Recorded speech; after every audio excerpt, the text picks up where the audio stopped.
Hey guys, this is a video response to Orion from Rchattaway's channel 87. I'm gonna leave his link on the bottom. He's giving away some prizes because he's reached that milestone of 100 subs, and I've just recently subscribed to him, so definitely check his stuff out because he knows what he's talking about when it comes to film. So here's my 5 films. I wanted to pick a lot more, but because of time, let's just make it 5 random films from my collection. Here we go. Stanley Kubrick's Killer Kiss. I know you love Kubrick just as much as I do. He's an amazing filmmaker, and this film is basically about a New York boxer, the struggles and his struggles of him trying to protect his a girl that he meets at a nightclub from her boss. And it's a very well done film noir. The camera, the light and shadows of the cinematography in this film is just amazing. It's just the pinnacle of a film that is made by a legend, and in the genre of film noir, of course, he's gonna make one that's as great as this.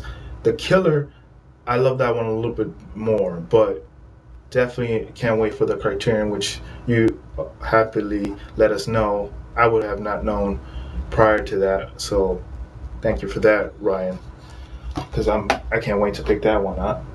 Um, and then I had to pick Francis Ford Coppola's the Godfather trilogy.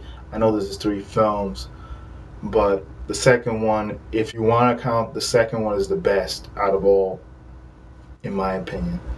It has the amazing cast that it has. The camera, the tone of the palette of the camera is just really dreaded, really just not as vibrant, you know, because this is not a vibrant film. This is not a happy film, either one of them, and it just chronicles this life of gangsters and stuff like that, and a whole generation of just gangsters, and it's just an amazing depiction of that, just from a novel that I believe Mario Puzo is the author, which I have never read the book, but would love to and see if it's very close to it. But just Francis Coppola, Apocalypse Now is another great movie that I wish I owned right now. I might get that on Blu-ray. Anyway, 2046 Onekawa. I had to pick this film because Onekawa is one of my favorite foreign filmmakers. He just knows how to direct his actors. His actors are like pawns in a chess game. That's how good he is.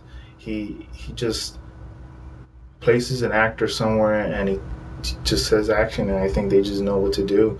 And he really recycles a lot of the same actors, which is good because he it just gets better and better every time he uses the same actors. Just just the rhythm of his films are just so artistic, and so cinematography is just amazing in all of his films, especially this one. But I do like In the Mood for Love a little bit better, and Happy Together and all. Some of his other works are just more acclaimed, but this is still a very good film. I want to get a lot of his other films. I mean, there are a lot of like Falling Angel, which I know came out on Blu-ray recently, and there's been Chunky Express, which is also on Criterion, which I need to pick up.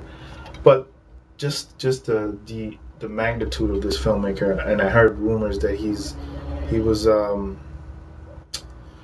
he just goes on set, and if he has an outline of the script, and then the actors can just play with it, just act their asses off, and that's the type of filmmaker that I like.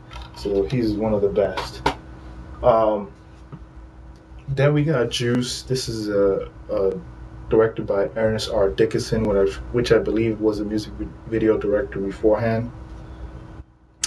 And this film, Tupac Shakur is a great actor. I mean, if he would have lived and none of this murder would have happened to him, unfortunately, he would have been making great albums. He would have been probably acting, probably winning an Academy Award, probably even being a director. That's how good he was. I think talented wise. And then, this film is just a great depiction of film from the late 90s. It's just the music, the cinematography, the grittiness of the story, which is basically about Rahim Bashir and his friends and stuff. They're they're in Harlem. They do a lot of,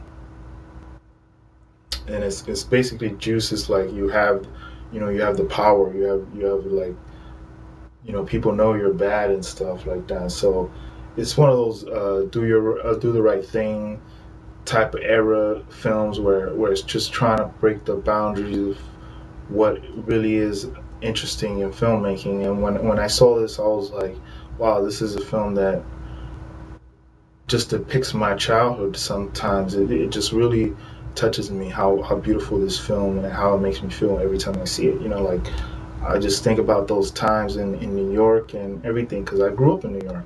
So it's really like a nostalgic film, but still it's really good. I like it. And then the final film is City of God. This is a Brazilian film by Rico Mancini and cinematographer is named Caesar Corawan. I believe that's how you say his name, and the director's name. I don't know if I'm pronouncing it right.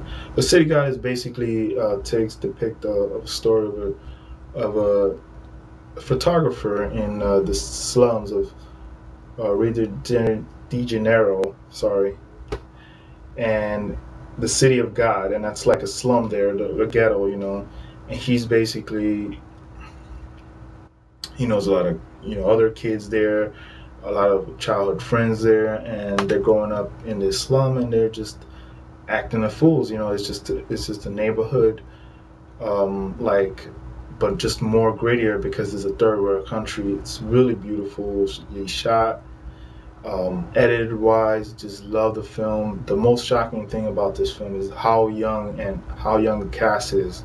And I also seen the City of Man, I believe it's called. The series that was on IFC or some short films, a miniseries and a film spin-off, I believe, which I want to see and own. I haven't owned yet, but definitely great, great film. Just highly recommended. I hope everybody should see this before they die. Just how good it is. So that's about it, guys. Definitely sub to him. He has really good opinions on film, and I'll see you guys later. I hope I win. Yes.